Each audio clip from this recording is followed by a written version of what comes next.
SSLC ಫಲಿತಾಂಶ ಇದೀಗ ಪ್ರಕಟವಾಗಿದೆ. ಅಧಿಕೃತವಾದಂತಹ ವೆಬ್ಸೈಟ್ನಲ್ಲಿ ಎಸ್ಎಸ್ಎಲ್ಸಿ ರಿಸಲ್ಟ್ ಅನೌನ್ಸ್ ಆಗಿದೆ. ವೆಬ್ಸೈಟ್ನಲ್ಲಿ ಬೋರ್ಡ್ ರಿಸಲ್ಟ್ ಅನ್ನು ಪ್ರಕಟ ಮಾಡಿದೆ. ಈ ಬಾರಿ ದಾಖಲೆಯ 90% ಫಲಿತಾಂಶ ಹೊರಬಿದ್ದಿದೆ. ವಿದ್ಯಾರ್ಥಿಗಳ ಮೊಬೈಲ್ಗೆ SMS ಸಂದೇಶ ರವಾನೆಯಾಗಿದೆ. ತೃತೀಯ ಭಾಷೆಗೆ ಗ್ರೇಡ್ ಬದಲಿಗೆ ಅಂಕ ನೀಡಿಕೆ ಫೈನಲ್ ಮಾಡಲಾಗಿದೆ. ಹಾಗೆ ಅನುತ್ತೀರ್ಣರಾದವರಿಗೆ ಈ ಸಲ 2 ಬಾರಿ ಪರೀಕ್ಷೆಯನ್ನು ಇಡಲಾಗುತ್ತೆ. ಇತಿಹಾಸದಲ್ಲೇ ಮೊದಲ ಬಾರಿಗೆ ಇದು ದಾಖಲೆಯ ರಿಸಲ್ಟ್ ಆಗಿದೆ. ವೆಬ್ಸೈಟ್ನಲ್ಲಿ ರಿಸಲ್ಟ್ ಅನ್ನ ಬೋರ್ಡ್ ಪ್ರಕಟ ಮಾಡಿದೆ.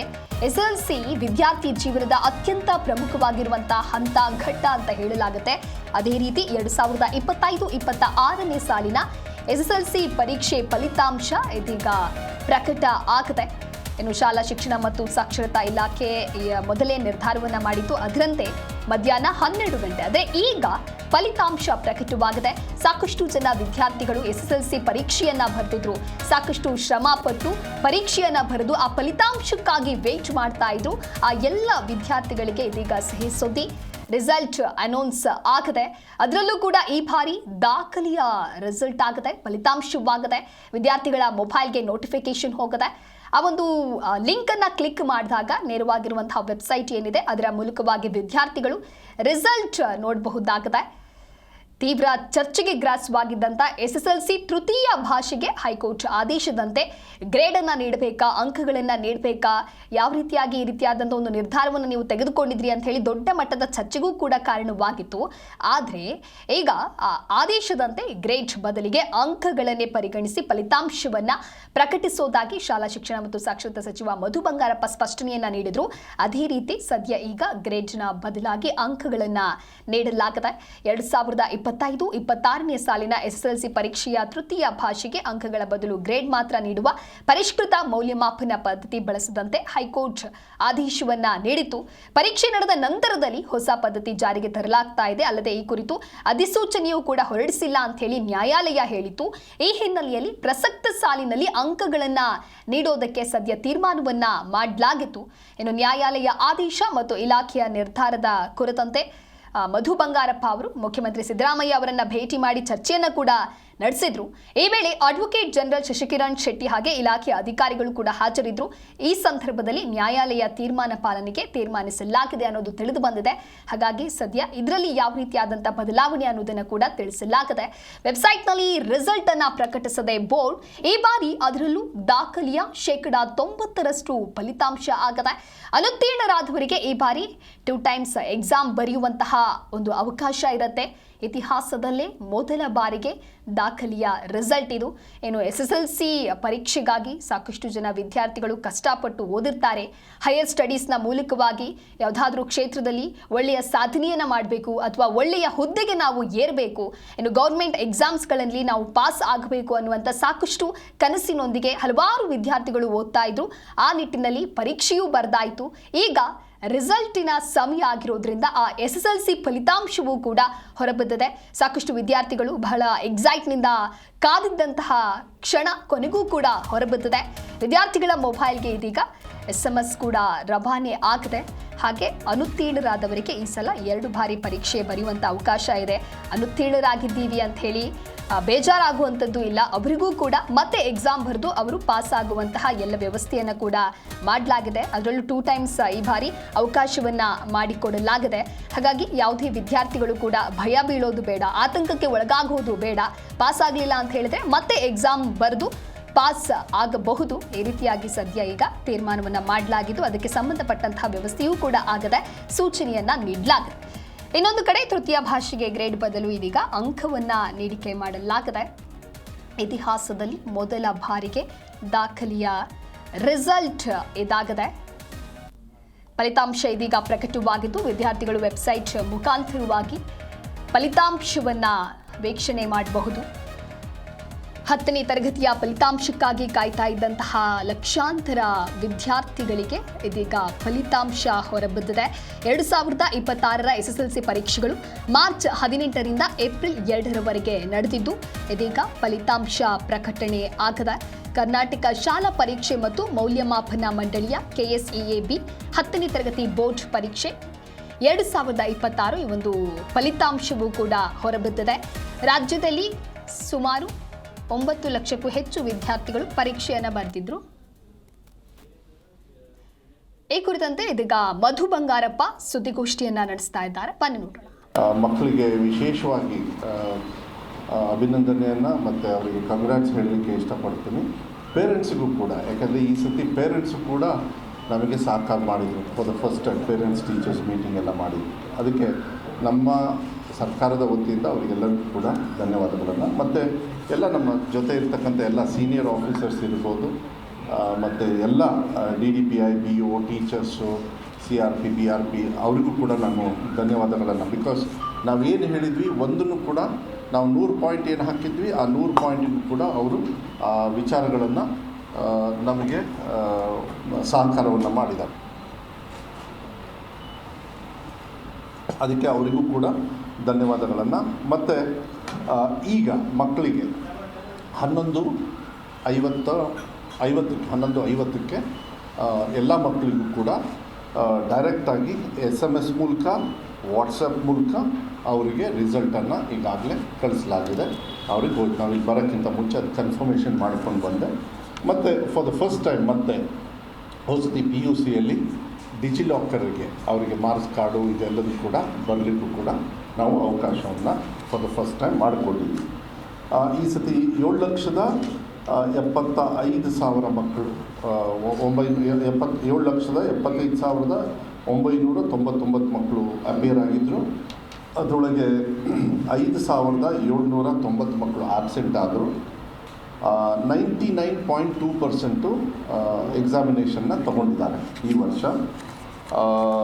ಮತ್ತು ಇವ್ಯಾಲ್ಯುವೇಷನ್ ಸೆಂಟರು 235 ಡಿಸ್ಟ್ರಿಕ್ಟಲ್ಲಿ ನಾವು ಮಾಡಿದ್ದೀವಿ. ಈಗ ನಾನು ಸ್ಟ್ರೇಟಾಗಿ ಫಸ್ಟು ರಿಸಲ್ಟನ್ನು ಕೊಟ್ಬಿಡ್ತೀನಿ.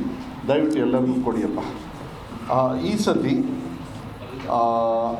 ಫಸ್ಟ್ ಎಕ್ಸಾಮಲ್ಲಿ, ಸೆಕೆಂಡ್ ಎಕ್ಸಾಮ್ ಬಗ್ಗೆ ಅದ್ರ ಬಗ್ಗೆ ಎಲ್ಲ ಆಮೇಲೆ ಮಾತಾಡ್ತೀನಿ. ಫಸ್ಟ್ ಎಕ್ಸಾಮಲ್ಲಿ ರಾಜ್ಯ ಮಟ್ಟದಲ್ಲಿ 7,70,209 ಮಕ್ಕಳಲ್ಲಿ 7,24,794 ಮಕ್ಕಳು ಪಾಸ್ ಆಗಿದ್ದಾರೆ. ಎಲ್ಲ ಕೊಡ್ತಾರೆ ಅದನ್ನು ಫಸ್ಟ್ ಪೇಜಲ್ಲಿ. ಓಕೆ, 7,70,209 ಜನರು ಮಕ್ಕಳು ಎಕ್ಸಾಮ್ ತಗೊಂಡ್ರು. ನಾ ಹೇಳ್ತಾ ಇರ್ತೀನಿ, ಕೊಡಪ್ಪ ನೀವೆಲ್ಲ ಅಲ್ಲಿ ಇನ್ನೊಂದಿಬ್ಬರನ್ನ ಇಟ್ಕೋಬೇಕು ಯಾವಾಗಲೂ, ಪಾಪ ಅವ್ರು ಕಾಯ್ತಾ ಇರ್ತಾರೆ. ಅಪಿಯರ್ಡು 7,70,209, ಪಾಸ್ಟು 7,24,794. ಈ ಸತಿ ಪರ್ಸೆಂಟೇಜು ಅಚೀವ್ ಮಾಡಿರೋದು 91.1%, 94.1%.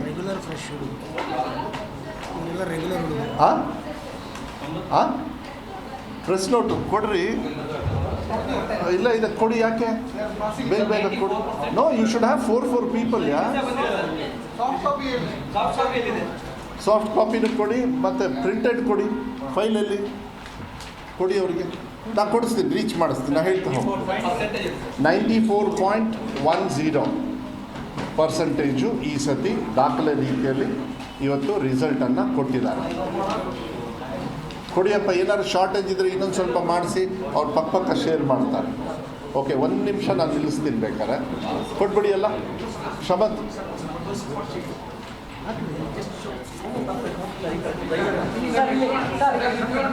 ಫೋಟೋ ಕೊಡಿ. ಕೊಡಿಯಪ್ಪ. ಯಾಕೆ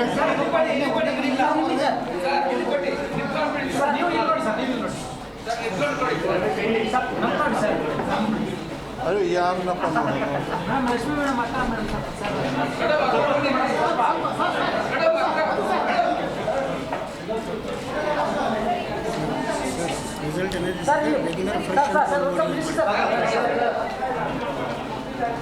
ಓಕೆ.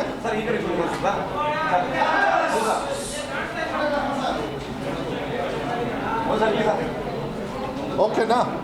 Okay, will start. ಆಮೇಲೆ ದಯವಿಟ್ಟು ನನಗೆ ಒಂದು ಸಹಕಾರ ಮಾಡಿ, ನಾನು ಚಾರ್ಟ್ ವೈಸಲ್ಲಿ ಹೋಗ್ತೀನಿ. ನಿಮ್ಮ ಹತ್ರ ಏನಿದೆ ಅದೇ ಥರ, ಯಾಕೆಂದರೆ ನೀವು ಬೇಕಾದ್ರೆ ಮೆಸೇಜ್ ಕಳಿಸ್ತಾ ಇರ್ತೀರ. ಕ್ವೆಶನ್ಸ್ನ ಆಮೇಲೆ ತೊಗೊಳ್ತೀನಿ. ದಯವಿಟ್ಟು ಪ್ಲೀಸ್ ನನಗೆ ಅದೊಂದು ಸಹಕಾರ ಮಾಡಿ ಪ್ಲೀಸ್. ಎಲ್ಲದಕ್ಕೂ ಉತ್ತರ ಕೊಡ್ತೀನಿ. ಆಮೇಲೆ ಲಾಸ್ಟ್ ಇಯರು ನೋಡಿ, ಇದರಲ್ಲಿ ನಾನು ಒಂದು ಹೇಳಲಿಕ್ಕೆ ಇಷ್ಟಪಡ್ತೀನಿ. ಧನ್ಯವಾದಗಳನ್ನು ಕೂಡ ಹೇಳಲಿಕ್ಕೆ ಇಷ್ಟಪಡ್ತೀನಿ. ಯಾಕೆ ನನ್ನ ಮಕ್ಕಳು ಎಷ್ಟು ಜನರು ಅಪಿಯರ್ ಆದರು ಅಂತ ಹೇಳೋದಕ್ಕೆ, ಹೋದ ಸತಿ 97% ಮಾತ್ರ ಅಪಿಯರ್ ಆಗಿದ್ದರು ಮಕ್ಕಳು. ಇದು ಬಂದುಬಿಡ್ತಾರೆ, ತಗೊಬಿಡ್ತಾರೆ ಎಕ್ಸಾಮು, ಬರಲ್ಲ, ಆಬ್ಸೆಂಟ್ ಆಗಿಬಿಡ್ತಾರೆ. ಸೊ ಈ ಸತಿ 2% ಜಾಸ್ತಿ ಆಗಿದೆ, ಅಂದರೆ 2%, ಅಂದರೆ ಹೋದ ಸತಿ 97% ಇತ್ತು. ಈ ಸತಿ ಎಕ್ಸಾಮಿನೇಷನ್ ತೊಗೊಂಡಿರೋದು ಶ್ರೀನಿವಾಸ್ ಅವರೇ 90.2, ಅಂದರೆ ಮಕ್ಕಳನ್ನು ಕರ್ಕೊಂಡು ಬಂದಿದ್ದೀವಿ, ಬಿಡಲಿಲ್ಲ ಹಗಲು ರಾತ್ರಿ. ಒಂದು ಎಕ್ಸಾಂಪಲ್ ಕೊಡಲಿಕ್ಕೆ ಇಷ್ಟಪಡ್ತೀನಿ. DDP ಅವರು ಶಿವಮೊಗ್ಗದಲ್ಲಿ ತಂದೆ ತೀರ್ಕೊಂಡು ಹೋಗ್ತಾರೆ, ಹಿಂದಿನ ದಿವಸ ತಂದೆ ತೀರ್ಕೊಂಡು ಹೋಗ್ತಾರೆ. ಆದರೆ DDP ಮನೆಗೆ ಹೋಗಿ ಆ ಮಗನ ಕನ್ವಿನ್ಸ್ ಮಾಡಿ ಧೈರ್ಯವಾಗಿ ಬಾರಪ್ಪ ಅಂತ ಹೇಳಿ ಎಕ್ಸಾಮಿನೇಷನ್ ಕರ್ಕೊಂಡೋಗಿ ಅವ್ರ ಜೀಪಲ್ಲಿ ಮತ್ತೆ ವಾಪಸ್ ಬರ್ತಿದ್ದಾರೆ. ಅಂದರೆ ನಮಗೇನೇನು ನಮಗೆ ತಿಳುವಳಿಕೆ ನಮ್ಮ ಗಮನಕ್ಕೆ ಬಂದಿದೆ, ನಮ್ಮ ಇಲಾಖೆಯವ್ರಿಗೆ ಹೇಳಿದ್ವಿ, ಯಾವುದೇ ಕಾರಣಕ್ಕೂ ಮಕ್ಕಳನ್ನು ಮನೇಲಿ ಬಿಡಕ್ಕೆ ಹೋಗಬೇಡಿ. ಯಾಕಂದರೆ 1 ವರ್ಷ ಹೋಯಿತು ಅಂದರೆ ಪಾಸು ಫೇಲು ಆಮೇಲೆ ಆಗುತ್ತೆ, ಯಾಕಂದರೆ ಫೇಲ್ ಆಗೋದು ಅದೇನು ದೊಡ್ಡ ಇದಲ್ಲ, ಅದು ನ್ಯೂನತೆಗಳು ಬೇಕಾದಷ್ಟು. ಆದರೆ ಮಕ್ಕಳು ಎಕ್ಸಾಮಿಗೆ ಬರಬೇಕು, ಫೇಲು ಪಾಸು ಅನ್ನೋದು ಆಮೇಲೆ ಬರ್ತದೆ ಅಂಥೇಳಿ ಅಷ್ಟು ಡೆಪ್ತಾಗಿ ಮಾಡಿದ್ದೀನಿ. ಅದಕ್ಕೆ ನಾನು ಇಲಾಖೆಯವರಿಗೆ ತುಂಬ ಧನ್ಯವಾದಗಳನ್ನು, ಶಾಸಕರಿಗೆ, ಮಿನಿಸ್ಟರ್ಸಿಗೆ ಎಲ್ಲರಿಗೂ ಕೂಡ ಧನ್ಯವಾದಗಳನ್ನು ಹೇಳಲಿಕ್ಕೆ ಇಷ್ಟಪಡ್ತೀನಿ. ಅವ್ರಿಗೂ ಕೂಡ ನಾನು ಪತ್ರ ಬರೆದಿದ್ದೆ. ನೋಡಿ, ನೆಕ್ಸ್ಟ್ ಭಾಳ ಮುಖ್ಯ, ಅದೇ ಫಸ್ಟ್ ಪೇಜಲ್ಲಿ ಭಾಳ ಮುಖ್ಯ ಏನು ಅಂತ ಹೇಳಿದರೆ ಗರ್ಲ್ಸ್ ಆ್ಯಂಡ್ ಬಾಯ್ಸ್. ಈ ಸತಿ ಗರ್ಲ್ಸು ಕೂಡ ಟಾಪರೇ, ನಾನಿಲ್ಲ ಅಂತ ಹೇಳಲ್ಲ. ಆದರೆ ನಾನು ವಿಶೇಷವಾಗಿ ಬಾಯ್ಸಿಗೆ ನಾನು ಕಂಗ್ರ್ಯಾಚುಲೇಷನ್ ಹೇಳಲಿಕ್ಕೆ ಇಷ್ಟಪಡ್ತೀನಿ. ಈಗ ನಾನು ಹೋಲಿಕೆ ಮಾಡಿರೋದು ಹೋದ ಸತಿ ಎಲ್ಲ 3 ಎಕ್ಸಾಮಿಗೆ. ನೋಡಿ, ಅಲ್ಲಿದೆ ಆಲ್ 3 ಎಕ್ಸಾಮ್ಸ್ ಅಂತ. ಯಾಕೆ ನಮ್ಮ ಟಾರ್ಗೆಟ್ ಇದ್ದಿದ್ದು ಮಕ್ಕಳಿಗೆ ಕೆಪಾಸಿಟಿ ಇದೆ 3 ಎಕ್ಸಾಮಲ್ಲಿ. ಸೊ 3 ಎಕ್ಸಾಮ್ನ ನೀವು ಬೀಟ್ ಮಾಡಲೇಬೇಕು ಅಂತ ಇಲಾಖೆಯಲ್ಲಿ ನಾವು ಟಾರ್ಗೆಟ್ ತೊಗೊಂಡು. So girls are number 1. But I am very happy. ಬಾಯ್ಸ್ಗೆ ಕಂಗ್ರ್ಯಾಚುಲೇಷನ್ ಹೇಳೋಕ್ಕೆ ಇಷ್ಟಪಡ್ತೀನಿ. ಪರ್ಸೆಂಟೇಜ್ ಆಫ್ ಇನ್ಕ್ರೀಸಲ್ಲಿ ಗರ್ಲ್ಸ್ ಅವರು 10% ಆಗಿದೆ. ಅಚೀವಿಂಗ್ 96% ಅವ್ರು ಅಚೀವ್ ಮಾಡಿದ್ದಾರೆ ಸಕ್ಸಸ್ನ. ಬಾಯ್ಸಿಗೆ ಏನು ಅವ್ರು 74 ಇದ್ರು ಹೋದ ಸತಿ 3 ಎಕ್ಸಾಮು ಸೇರಿ, ಈ ಸತಿ ಅವರು 91.94, ಅಂದರೆ 92% ಅವರು ಸಕ್ಸಸ್ಸನ್ನು ಕೊಟ್ಟಿದ್ದಾರೆ. ಅದಕ್ಕೆ ವಿಶೇಷವಾಗಿ ಬಾಯ್ಸಿಗೂ ಕೂಡ ನಾನು, ಗಂಡು ಮಕ್ಕಳಿಗೂ ಕೂಡ ನಾನು ಧನ್ಯವಾದಗಳನ್ನು ಹೇಳಲಿಕ್ಕೆ ಇಷ್ಟಪಡ್ತೀನಿ. 17% ಅವರು ಜಾಸ್ತಿ ರಿಸಲ್ಟನ್ನು ಕೊಟ್ಟಿದ್ದಾರೆ ಅನ್ನೋದನ್ನ ನಾನು ಹೇಳಲಿಕ್ಕೆ ಇಷ್ಟಪಡ್ತೀನಿ. ಅದಕ್ಕೆ ಅವರಿಗೂ ಕೂಡ ಶುಭಾಶಯಗಳನ್ನು ಹೇಳಲಿಕ್ಕೆ ಇಷ್ಟಪಡ್ತೀನಿ. ಅದ್ರ ಜೊತೆಗೆ ನೆಕ್ಸ್ಟ್ ಪೇಜಲ್ಲಿ ಅರ್ಬನ್, ಹಳ್ಳಿ ಮತ್ತು ಗ್ರಾಮೀಣ ಭಾಗ, ಇದರೊಳಗೆ ನಾವು ಏನು ಸಿಟಿ ಮತ್ತು ಗ್ರಾಮಾಂತರದ ಬಗ್ಗೆ ನೋಡಿ. ಇದರಲ್ಲೂ ಕೂಡ ಈ ಹೋದ ಸತಿಗೆ 79% ಇತ್ತು ರೂರಲ್ಲು, ಅರ್ಬನ್ನು 80% ಇತ್ತು, ಅಂದರೆ ಸಿಟೀಸಲ್ಲಿ. ಈ ಸತಿ ಅಂದರೆ ಆಲ್ಮೋಸ್ಟ್ ಹೆಚ್ಚು ಕಮ್ಮಿ ಈಕ್ವಲ್ ಇತ್ತು. ಈ ಸತಿಗೆ ನನಗೆ ಭಾಳ ಸಂತೋಷ ಏನು ಅಂತ ಹೇಳಿದರೆ, ಗ್ರಾಮಾಂತರ ಭಾಗದ ಮಕ್ಕಳು 94% ರೀಚ್ ಆಗಿದ್ದಾರೆ. ಡಿಫ್ರೆನ್ಸ್ ಆಫ್ 14% ಜಾಸ್ತಿ ಮಾಡಿದ್ದಾರೆ ಗ್ರಾಮಾಂತರದಲ್ಲಿ. ಯಾಕೆ ಅಂತ ಹೇಳಿದರೆ, ಈ ಸತಿ ಸರ್ಕಾರಿ ಶಾಲೆಯಲ್ಲಿ 93.97, ಅಂದರೆ ಹೆಚ್ಚು ಕಮ್ಮಿ 94% ಸರ್ಕಾರಿ ಶಾಲೆಯಲ್ಲಿ ಅಚೀವ್ ಮಾಡಿದ್ದಾರೆ. ಹೋದ ಸತಿ 77 ಇತ್ತು, ಈ ಸತಿಗೆ ಆ ಸತಿಗೆ ಡಿಫ್ರೆನ್ಸ್ ನೋಡಿದರೆ 16.82 ಇದೆ. ಅಂದರೆ ಸರ್ಕಾರಿ ಶಾಲೆ ಇಂಪ್ರೂವ್ಮೆಂಟ್ ಮಾಡಿರಲ್ಲಿ ಸುಮಾರು 16%. ಏಡೆಡ್ ಪಾಪ ಅವರು ಕೂಡ ಈ ಸತಿ ಎಲ್ಲ ರಿಕ್ರೂಟ್ಮೆಂಟ್ ಎಲ್ಲ ಕಾನ್ಫಿಡೆನ್ಸ್ ಕೊಟ್ಟಿದ್ದೀವಿ ಅವರಿಗೆ, ಅವರು ಕೂಡ ಒಂದು ವಿಶ್ವಾಸದಲ್ಲಿದ್ದಾರೆ. ರಿಕ್ರೂಟ್ಮೆಂಟ್ ನಾಳೆ ಇಂಟರ್ನಲ್ ರಿಸರ್ವೇಷನ್ದು ತೀರ್ಮಾನ ಆದಮೇಲೆ, ನಾಳೆನೋ ನಾಡ್ದು ಯಾವಾಗ ತೀರ್ಮಾನ ಆಗುತ್ತೋ ಅದಾದ ತಕ್ಷಣ ಏಡೆಡ್ ಅವ್ರಿಗೂ ನಾವು ಕೊಟ್ಬಿಟ್ರೆ ಅವರು ಕೂಡ ಮೇನ್ ಸ್ಟ್ರೀಮಿಗೆ ಬರ್ತಾರೆ. ಈ ಸತಿ ಅವರು ಕೂಡ ಇಂಪ್ರೂವ್ಮೆಂಟ್ ದಯವಿಟ್ಟು ಒಂದು ನೆನಪು ಇಟ್ಕೋಬೇಕು. ಹೋದ ಸತಿ ಅವರು ಥರ್ಡ್ ಪ್ಲೇಸಲ್ಲಿ ಇದ್ದರು, ಗೌರ್ಮೆಂಟ್ 2nd ಪ್ಲೇಸಲ್ಲಿ ಬಂದಿತ್ತು SSLC ರಿಸಲ್ಟಲ್ಲಿ. ಏಡೆಡ್ ಅವರು ಪಾಪ ತುಂಬ ತಳ ಹೋಗ್ಬಿಟ್ಟಿದ್ರು. ಈ ಸತಿ ಅವರು ಕೂಡ ಈ ಸತಿ 3rd ಪ್ಲೇಸಲ್ಲಿದ್ದರೂ ಕೂಡ ಒಳ್ಳೆ ರೀತಿಯಲ್ಲಿ ಮೇಲೆ ಬಂದಿದ್ದಾರೆ. ಏನು ಅಂದರೆ ಅವರು ಕೂಡ 17% ಇಂಪ್ರೂವ್ಮೆಂಟ್ನ ಮಾಡ್ಕೊಂಡಿದ್ದಾರೆ. ಅನ್ಏಡೆಡಲ್ಲಿ 95% ಇಂಪ್ರೂವ್ಮೆಂಟ್ ಆಗಿದೆ. ಅಂದರೆ 8% they have shown improvement than last time. 87 ಇತ್ತು, ಈ ಸತಿ 95 ಬಂದಿದೆ. ಅವರಿಗೂ ಕೂಡ ನಾನು ಕೃತಜ್ಞತೆಯನ್ನು ನಾನು ಹೇಳಲಿಕ್ಕೆ ಇಷ್ಟಪಡ್ತೀನಿ. ಅದ್ರ ನೆಕ್ಸ್ಟ್ ಚಾರ್ಟು ಇದು ಕೂಡ ಭಾಳ ಇಂಪಾರ್ಟೆಂಟ್ ಆಗ್ತದೆ ನೋಡಿ. ಲಾಸ್ಟ್ ಟೈಮು 62% 60% ಮೇಲೆ ತೊಗೊಂಡಿದ್ರು. 60% ಮೇಲೆ ತೊಗೊಂಡಿರ್ತಕ್ಕಂಥ ಪಾಸ್ ಆಗಿರ್ತಕ್ಕಂಥ ಮಕ್ಕಳು ಬರೀ 62% ಇತ್ತು. ಈ ಸತಿಗೆ ಅದನ್ನು 66.5%, ಅಂದರೆ ಡಿಸ್ಟಿಂಕ್ಷನ್ ಈ ಫಸ್ಟ್ ಕ್ಲಾಸ್ ಮೇಲೆ ಪಾಸ್ ಆಗಿರೋ ಸಂಖ್ಯೆ ಜಯಂತ್ ಅವರೇ 66.5 ಆಗಿದೆ. We have increase 4.5% in quality of education. ಅದರಲ್ಲೂ ಕೂಡ ಸರ್ಕಾರದ್ದು ಅದರದ್ದೆಲ್ಲ ಬೈಫಿಕೇಷನ್ ಬೇಕಂದರೆ ಮುಂದೆ ಕೊಡ್ತೀವಿ. ಸರ್ಕಾರದಲ್ಲೂ ತುಂಬ ಚೆನ್ನಾಗಿ ಪರ್ಫಾರ್ಮೆನ್ಸ್ ಮಾಡಿದ್ದಾರೆ, ಅದನ್ನು ಹೇಳಲಿಕ್ಕೆ ಇಷ್ಟಪಡ್ತೀನಿ. ಆಮೇಲೆ ಏನು ಕೆಲವರು ಟೀಕಾ ಟಿಪ್ಪಣಿಯನ್ನು ಮಾಡಿದರು, 33ರಿಂದ 35ರಿಂದ 33 ಇಳಿಸಿದ್ರು ಅಂಥೇಳಿ. ನಾನು ನಿಮಗೆ PUCಯಲ್ಲಿ ಹೇಳಿದ್ದೆ 5770 ಮಕ್ಕಳು ಮಾತ್ರ ಈ ಕ್ಯಾಟಗರಿಗೆ ಬಂದಿದ್ದರು ಅಂತ. ಈ ಸತಿಗೆ ಇಷ್ಟು ಮಕ್ಕಳಲ್ಲಿ 7,70,000 ಮಕ್ಕಳಲ್ಲಿ ಬರೀ 1,532 ಮಕ್ಕಳು ಮಾತ್ರ ಈ 33-35ರಲ್ಲಿ ಪಾಸಾಗಿದ್ದಾರೆ. ಒಂದು ತಿಳ್ಕೊಳ್ಬೇಕಾಗತ್ತೆ, ನಾನು ಆ ತೀರ್ಮಾನ ತಗೊಳ್ಬೇಕಾದ್ರೆ ನಮಗೆ ಯಾವುದು ಅಡ್ಮಿನಿಸ್ಟ್ರೇಟಿವ್ ರಿಫಾರ್ಮ್ಸ್ ಅಂದು ಗೈಡ್ಲೈನ್ಸ್ ಬರ್ತದೆ. ಅವ್ರು ಮಾಡಿದಾಗ ನಾವು ಮಾಡಬೇಕು. ದೇಶದ ಹಿತದೃಷ್ಟಿಯಿಂದ ಒಂದು ಗೈಡ್ಲೈನ್ಸ್ ಮಾಡಿದಾಗ ಯಾರ್ಯಾರು ಸುಮ್ಮನೆ ಬಂದ್ಬಿಟ್ಟು ನನಗೆ ಭಾಳ ಟೀಕಾ ಟಿಪ್ಪಣಿ ಪಾಸ್ ಮಾಡಬೇಕು ಅದಕ್ಕೆ ಹಿಂಗೆ ಮಾಡಿಬಿಟ್ರು ಅಂತ ಹೇಳಿದರು. ಆಮೇಲೆ ಎಲ್ಲರಿಗೂ ಅರ್ಥ ಆದಮೇಲೆ ಗೊತ್ತಾಯ್ತು ಇಟ್ಸ್ ಎನ್ ಅಡ್ಮಿನಿಸ್ಟ್ರೇಟಿವ್ ರಿಫಾರ್ಮಸ್ಲಿ ಆಗ್ತಕ್ಕಂಥ. CBSEಯಲ್ಲೂ ಕೂಡ ಬೇರೆ ಸ್ಟೇಟಲ್ಲಿ 30 ಇದೆ, ನಾನು ಅದ್ರ ಬಗ್ಗೆ ಇವಾಗ ಚರ್ಚೆ ಮಾಡಲ್ಲ, ಇನ್ನೊಂದು ದಿವಸ ನಾನು ಮಾಡ್ತೀನಿ. ಆದರೆ 33ರಿಂದ 35ಕ್ಕೆ ಪಾಸ್ ಆಗಿರ್ತಕ್ಕಂಥ ಮಕ್ಕಳು ಶ್ರೀನಿವಾಸ್ ಅವರೇ ಬರೀ 1,532. ಗೊತ್ತಾಯ್ತಲ್ಲ? Thank you very much. Next ಭಾಳ ಇಂಪಾರ್ಟೆಂಟ್, ಯಾವಾಗಲೂ ಅಷ್ಟೇ ಗ್ರಾಮಾಂತರ ಭಾಗದಲ್ಲಿ ಬಡವರು ಆರ್ಥಿಕವಾಗಿ ಇರ್ತದೆ, ನಾನು ಇಲ್ಲ ಅಂತ ಹೇಳೋದು. SC ST 2A ಎಲ್ಲರದ್ದು ಇರ್ತದೆ. ಆ ಫುಲ್ ಚಾರ್ಟಲ್ಲಿದೆ. ನಾನು ಅದ್ರ ಬಗ್ಗೆ ಹೆಚ್ಚು ವಿಶ್ಲೇಷಣೆ ಮಾಡೋದಕ್ಕೆ ಹೋಗೋದಿಲ್ಲ. ಆದರೆ I am very happy. SC ST ಅವರು 17%, SC ST ಅವರು ಕೂಡ 17 and 18% ಇದೆ ನೋಡಿ. ಅಪ್ಪ ಏನಪ್ಪ ಇಲ್ಲಿ ಇಲ್ಲ, ಅದು ಆಮೇಲೆ ಮಾತಾಡ್ತೀನಿ ನಾನು. ಇನ್ನು ಈ ಪೇಜಿಗೆ ಬಂದು ನನಗಿಂತ ಸ್ಪೀಡಾಗಿ ಹೋಗ್ಬಿಟ್ರೆ ಈ ಒಂದು ವರ್ಷದ ಕಷ್ಟಪಟ್ಟಿದ್ದೀವಪ್ಪ, ಹೇಳ್ಕೊಳಕ್ಕೆ ಬಿಡ್ರಪ್ಪ.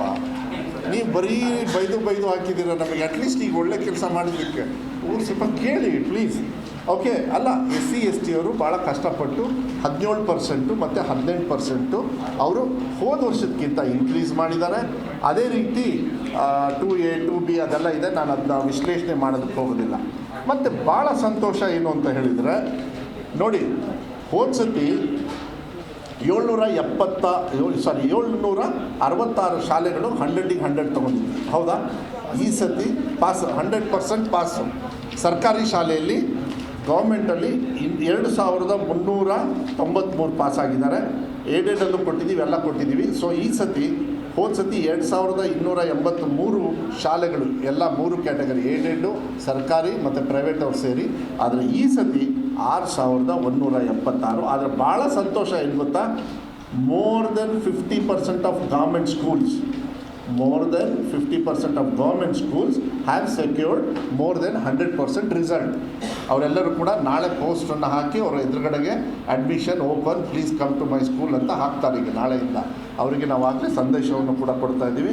ಸರ್ಕಾರಿ ಶಾಲೆಗಳ 50% ಮೋರ್ ದೆನ್ 100% ಪಾಸ್ ಆಗಿದ್ದಾರೆ. ಅದಕ್ಕೆ ನಾನು ಅವರಿಗೆ ಧನ್ಯವಾದಗಳನ್ನು ಹೇಳಲಿಕ್ಕೆ ಇಷ್ಟಪಡ್ತೇನೆ. ಅದ್ರ ಜೊತೆಗೆ ಫಸ್ಟ್, ಸೆಕೆಂಡು, ಥರ್ಡ್ ಲ್ಯಾಂಗ್ವೇಜ್ ಈ ಸತಿ ಹೋದ ಸತಿಗಿಂತಲೂ ಜಾಸ್ತಿ ಕೊಟ್ಟಿದ್ದೀವಿ ಡೀಟೇಲ್ಸು. ಸೊ ದ್ಯಾಟ್ ನಿಮಗೆ ಕ್ವಶನ್ ಏನಾದ್ರು ಕೇಳಬೇಕಂದ್ರೆ ಆಮೇಲೆ ಉತ್ತರ ಕೊಡೋದಕ್ಕೆ ಈಸಿ ಆಗುತ್ತೆ. ಥರ್ಡ್ ಲ್ಯಾಂಗ್ವೇಜಲ್ಲಿ ಎಷ್ಟು ಜನರು ಪಾಸ್ ಆಗಿದ್ದಾರೆ, ಮ್ಯಾಥ್ಸಲ್ಲಿ ಎಷ್ಟು ಪಾಸ್ ಆಗಿದ್ದಾರೆ, ಸೈನ್ಸಲ್ಲಿ ಎಷ್ಟು ಪಾಸ್ ಆಗಿದ್ದಾರೆ, ಎಲ್ಲದರಲ್ಲೂ ಕೂಡ ಕೊಟ್ಟಿದ್ದಾರೆ. ಅದು ಡೀಟೇಲ್ಸು ಕೂಡ ಇದೆ. ನಾನು ಅದನ್ನ ನೀವೊಂದು ಕ್ವಶನ್ ಏನಾದ್ರು ಕೇಳೋದಿದ್ದರೆ ಅದಕ್ಕೆ ನಾನು ಬಿಡಲಿಕ್ಕೆ ಇಷ್ಟಪಡ್ತೀನಿ. ಅದಾದಮೇಲೆ ರಾಜ್ಯದಲ್ಲಿ ಈ ಸತಿ 655ಕ್ಕೆ 655 ತೊಗೊಂಡಿರೋದು, 625ಕ್ಕೆ 625 ತೊಗೊಂಡಿರೋರು ಒಂದು ಸರ್ಕಾರಿ ಶಾಲೆ ಒಂದು ಮಗು ತೊಗೊಂಡಿದೆ. ಅದು ಬಿಟ್ಟರೆ ದಾವಣಗೆರೆ, ಚಿಕ್ಕಮಗಳೂರು, ಬೆಂಗಳೂರು ನಾರ್ತ್, ಉಡುಪಿ, ವಿಜಯಪುರ ಮತ್ತು ರಾಯಚೂರು ಅವರು ಕೂಡ ತೊಗೊಂಡಿದ್ದಾರೆ. ಅದ್ರ ಡೀಟೇಲ್ಸು ಅದನ್ನ ಅಟ್ಯಾಚ್ ಮಾಡಿದ್ದೀವಿ. ಇದೆಲ್ಲದೂ ಕೂಡ ನಿಮಗೆ ಸಾಫ್ಟ್ವೇರಲ್ಲೂ ಕೂಡ ಮತ್ತೆ ಕಳಿಸ್ಕೊಡ್ತೀವಿ. ಇದು ನೆಕ್ಸ್ಟ್ ಒಂದು ನಾನು ಇದನ್ನು ಈ ಯಾವ ಡಿಸ್ಟ್ರಿಕ್ಟ್, ಈಗ ನಮ್ಮ ಸ್ನೇಹಿತರು ಕೇಳಿದರು ಯಾವ ಡಿಸ್ಟ್ರಿಕ್ಟ್ ಫಸ್ಟು, ಯಾವ ಡಿಸ್ಟ್ರಿಕ್ಟ್ ಸೆಕೆಂಡು ಅಂತ. ನಾನು ಯಾವ ಡಿಸ್ಟ್ರಿಕ್ಟ್ ಫಸ್ಟು, ಯಾವ ಡಿಸ್ಟ್ರಿಕ್ಟ್ ಸೆಕೆಂಡು ನಾನು ಹೇಳೋದಕ್ಕೆ ಹೋಗೋದಿಲ್ಲ. ಇವತ್ತು ನಾನು ಬೇರೆ ರೀತಿ ಹೇಳ್ತೀನಿ ಇಂಥ ವಿಶ್ಲೇಷಣೆನ. ಏನಂತ ಹೇಳಿದರೆ, ಯಾವ ಡಿಸ್ಟ್ರಿಕ್ಟ್ ಅವರು ಪರ್ಸೆಂಟೇಜ್ ವೈಸು ಇಂಪ್ರೂವ್ಮೆಂಟ್ ಮಾಡ್ಕೊಂಡಿದ್ದಾರೆ, ಅವ್ರಿಗೆ ನಾವು ಶಬಾಷ್ಗಿರಿ ಕೊಡಲೇಬೇಕಲ್ವ. ಯಾಕೆಂದರೆ ಅವರೇ ವರ್ಸ್ಟಿದ್ರು. ನಾನು ಕಲ್ಯಾಣ ಕರ್ನಾಟಕಕ್ಕೆ ಹೋದಾಗ ನನಗೆ ಪ್ರಶ್ನೆ ಕೇಳೋರು, ಇಲ್ಲ ನಮ್ಮನ್ನೆಲ್ಲ ನೀವು ಈ ಥರನೇ ಇಟ್ಬಿಟ್ಟಿದ್ದೀರಾ ಅಂತ. ಅದನ್ನು ಯಾಕೆ ಅವ್ರಿಗೆ ಮನಸ್ಸಲ್ಲಿತ್ತೋ, ನಮ್ಮ ಸರ್ಕಾರ ಬಂದ ಮೇಲೆ ಅಕ್ಷರ ಆವಿಷ್ಕಾರ ಅಂತ ಹೇಳಿ ಮಾಡಿ 3,000 ಕೊಟ್ಟರೆ ಅದರೊಳಗೆ 25%, 2,000 ಕೋಟಿ ಕೊಟ್ಟರೆ ಅದರಲ್ಲಿ 25% ಕಡ್ಡಾಯವಾಗಿ ಶಿಕ್ಷಣಕ್ಕೆ ಖರ್ಚು ಮಾಡಬೇಕು ಅಂತ ಹೇಳಿ ಈ 3 ವರ್ಷದೊಳಗೆ ನಮ್ಮ ಗ್ರೋತ್ ಏನು ಅಂತ ಹೇಳಿದರೆ ಚಂದ್ರಹಾಸ್ ಅವರೇ, ಅದು ಭಾಳ ಮುಖ್ಯ. ಹೈಯೆಸ್ಟ್ ಪರ್ಸೆಂಟೇಜ್ ಇನ್ಕ್ರೀಸ್ ಮಾಡಿರ್ತಕ್ಕಂಥ ಜಿಲ್ಲೆ ಇವತ್ತು ನನಗೆ ಭಾಳ ಸಂತೋಷ. ಹೋದ ವರ್ಷ ಇರ್ತಕ್ಕಂಥ ಲಾಸ್ಟ್ ಜಿಲ್ಲೆ ಗುಲ್ಬರ್ಗ ಇತ್ತು, ಆದರೆ ಈ ಸತಿ ಲಾಸ್ಟ್ ಬಟ್ ಒನ್ ಯಾದಗಿರಿ ಇತ್ತು.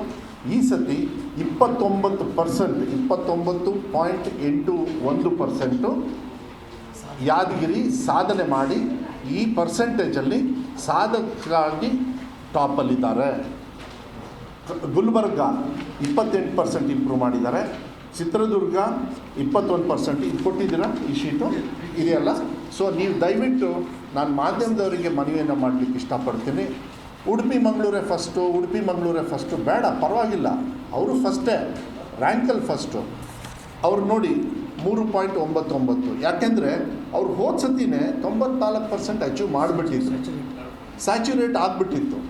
ಆದರೆ ಅದೇ ಪಾಪ ಯಾದಗಿರಿಯವರು 62%, ನಮ್ಮ ಕಲಬುರಗಿಯವರು ಲಾಸ್ಟ್ ಟೈಮು ಅಲ್ಲಿ ಸ್ಪೆಷಲ್ ಮೀಟಿಂಗ್ ತೊಗೊಂಡು ಅವ್ರು ಬರಬೇಕಾಗಿತ್ತು, ಎಲೆಕ್ಷನ್ ಡ್ಯೂಟಿಗೆ ಹೋಗಿದ್ದಾರೆ. ನನ್ನ ಜೊತೆಗೆ ಇಲ್ಲಿ ಬೆಳಗಾಂ ಕಮಿಷನರು ಕೂಡ ಕೂತ್ಕೊಂಡಿದ್ದಾರೆ, ನಮ್ಮ ಬೇರೆ ಅಧಿಕಾರಿಗಳ ಜೊತೆಗೆ ಕಮಿಷನರ್ ಇದ್ದಾರೆ, ಎಲ್ಲರ ಜೊತೆನೂ ಇದ್ದಾರೆ. ಅವರಿಗೆ ನಾವು ಡೈರೆಕ್ಷನ್ ಕೊಟ್ಟಿದ್ವಿ, ಡೋಂಟ್ ಟೇಕ್ ರ್ಯಾಂಕ್, ಅದನ್ನು ಆಮೇಲೆ ಬರೋಣ 2-3 ವರ್ಷ ಆದಮೇಲೆ, ನೀವು ಮೇನ್ ಸ್ಟ್ರೀಮಿಗೆ ಬನ್ನಿ ಅಂತ. ಅದನ್ನು ಅಚೀವ್ ಮಾಡಿದ್ದಾರೆ. I am very happy. ಅವರೆಲ್ಲರೂ ಕೂಡ ಮೇನ್ ಸ್ಟ್ರೀಮಿಗೆ ಬಂದಿದ್ದಾರೆ. ರೈಟ್ ಸೈಡ್ ಕಾಲಮಲ್ಲಿ ನಾವು ಡೀಟೇಲ್ಸ್ಗೂ ಕೂಡ ನಿಮಗೆ ಕೊಟ್ಟಿರ್ತಕ್ಕಂಥದ್ದು ಇದೆ. ಅದ್ರ ಜೊತೆಗೆ 1 ಎಕ್ಸಾಮ್ 2 ಎಕ್ಸಾಮ್ದು ಅದು ಡೀಟೇಲ್ಸ್ ಇದೆಯಾ ಬಂತ, ಅದು ಬರ್ಕೊಟ್ರ ಕೊಡಿ.